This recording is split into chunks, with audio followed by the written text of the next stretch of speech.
माननीय सदस्य श्री हनुमान बेनीवाल जी।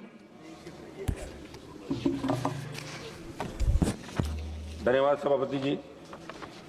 सदन में आज आपदा प्रबंधन संशोधन विधेयक की चर्चा हो रही है।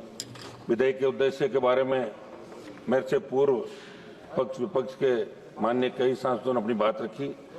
आपदा प्रबंधन, जिसे मूल रूप से संस्थागत तंत्र आपदा प्रबंधन योजना और आपदा प्रभावों को रोकने के क्रम में आप ये बिल लेके आ रहे हैं। मंत्री जी यहाँ विराजमान है। मंत्री जी, ज्यादा अच्छा तो ये रहता कि आपदा को लेके कई बार चर्चा भी हाउस के अंदर हुई।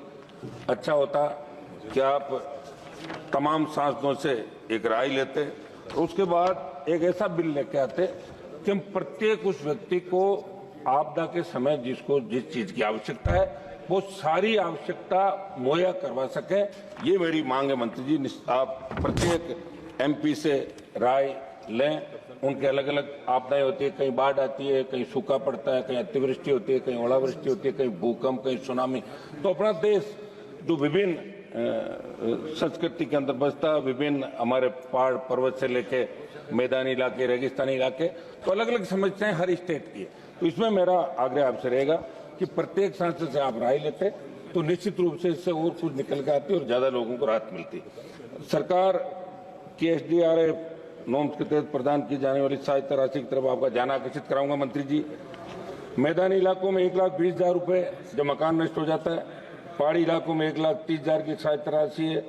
सब कुछ जिसका उजड़ जाता है वो 1,20,000 और 1,30,000 में कुछ नहीं कर पाता। मेरी मांग रहेगी कि कम से कम 10 लाख या 15 लाख रुपए इसके लिए राशि तय की जाए।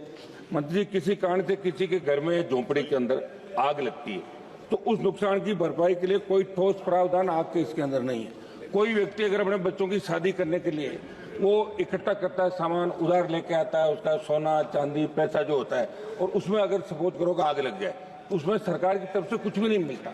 तो इनको भी इसके अंदर सम्मिलित किया जाए। मैं ये भी कहूंगा किसान अपनी उपज को स्टोर करने के लिए, जिसको अपन खलिहान बोलते हैं, उस खलिहान के अंदर अगर आग लग जाती है तो उसको भी आपदा के अंदर नहीं लिया गया। भी मांग रहेगी इसको भी इसके अंदर लिया जाए।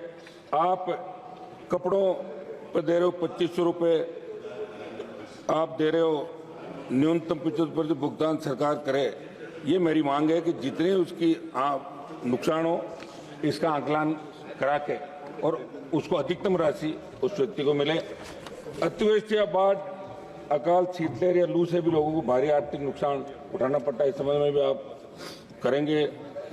सांसद कोष और विधायक कोष से भी ऐसी परिस्थिति में जहां किसी भी प्राकृतिक आपदा से लोगों को नुकसान हुआ हो। वैसे सांसद कोष बहुत कम है, 5 करोड़ है।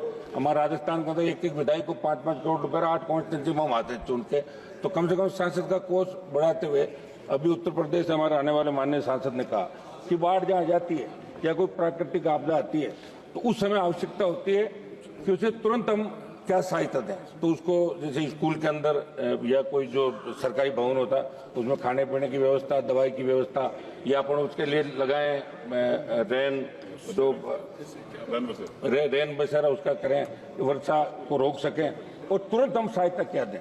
तो ऐसी सहायता के लिए सांसद कोष को बढ़ाते हुए सांसदों को ये आप अधिकार दें कि सांसद प्राकृतिक आपदा के समय कुछ मदद कर सकें।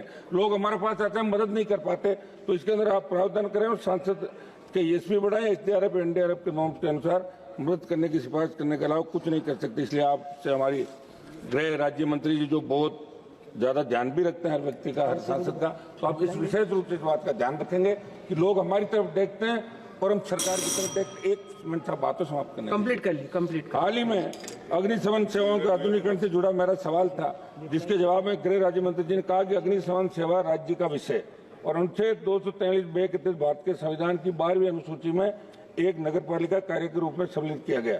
मैं गृह मंत्री जी से मांग करूंगा कि ग्राम पंचायतों का अधिकार। धन्यवाद माननीय सदस्य। एक मिनट साहब बात समाप्त कंप्लीट करिए प्लीज। एक मिनट नहीं हुआ अभी तो हम सब एक दो चर्चा नहीं तो देखो।